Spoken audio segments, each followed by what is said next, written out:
ভারতকে নিয়ে বাংলাদেশ যে খেলা শুরু করেছে সেই খেলায় বাংলাদেশের হার একদম 100%। এবং বাংলাদেশ এই পৃথিবীর মানচিত্রে থাকবে কিনা তাও খুব বড় একটা প্রশ্নের মুখে উঠেছে এখন। বাংলাদেশে একের পর এক হিন্দুদের উপর যেভাবে নির্যাতন করা হচ্ছে, এরকম নির্যাতন করলে কিন্তু ভারত হাত গুটিয়ে বসে থাকবে না। পৃথিবীর মানচিত্র থেকে টোটালি পুরো বাংলাদেশকে সঙ্গে মোহাম্মদ ইউনুসকে পুরো একদম গুটিয়ে দেবে। শুনেনি বাংলাদেশের কিছু আদ্যিকালের বুড়ো তারা নাকি বলছে যুদ্ধে নামবে। তারা কি বলছে, কিভাবে তারা যুদ্ধ করবে, তাদের কতখানি কি ট্রেনিং আছে, 70 বছর বয়সে তারা নাকি যুদ্ধ করতে নামবে। শুনেনি তাদের কিছু কথা।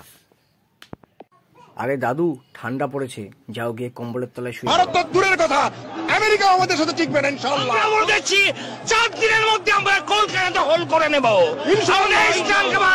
আমরা দখল করে নেব। আসাম দখল। সামরিক বাহিনী, ছাত্র জনতা আমরা একত্রে আছি।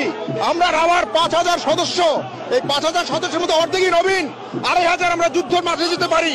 আর এর সাথে যদি 30 লাখ ছাত্র জনতা যোগ হয় তাহলে ভারত তো দূরের কথা, আমেরিকা আমাদের সাথে টিকবে না ইনশাআল্লাহ। শরীফ, আমি বলে দিচ্ছি ভারতকে যে ট্রেনিং আমরা নিয়েছি, যে যুদ্ধ আমরা করেছি, আমরা শুধু 2 লক্ষ সৈনিক না, আমাদের সাথে 18 কোটি জনগণ আছে। আমাদের ট্রেনিং, আমাদের দক্ষতা ভারতের চেয়ে অনেক বেশি।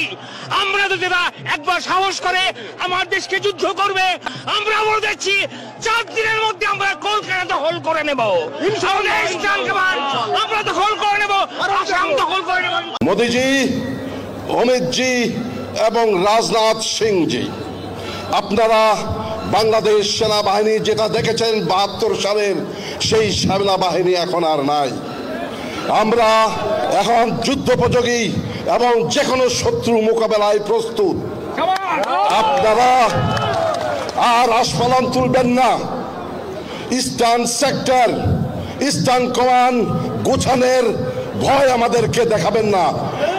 শুধু আমরা সশস্ত্র বাহিনী নই, 17 কোটি জনতা আছে আমাদের সাথে, আপনাদেরকে সীমান্তেই রুখে দিতে করে চলেছে। দেশের এই সংকটময় পরিস্থিতিতে যখন আমাদের সার্বভৌমত্বের উপর হামলা হয়, আমাদের পতাকা পদদলিত হয়, আমাদের দূতাবাসে আক্রমণ হয়, তখন আমরা সশস্ত্র বাহিনীর সদস্যরা চুপ করে থাকতে পারি না।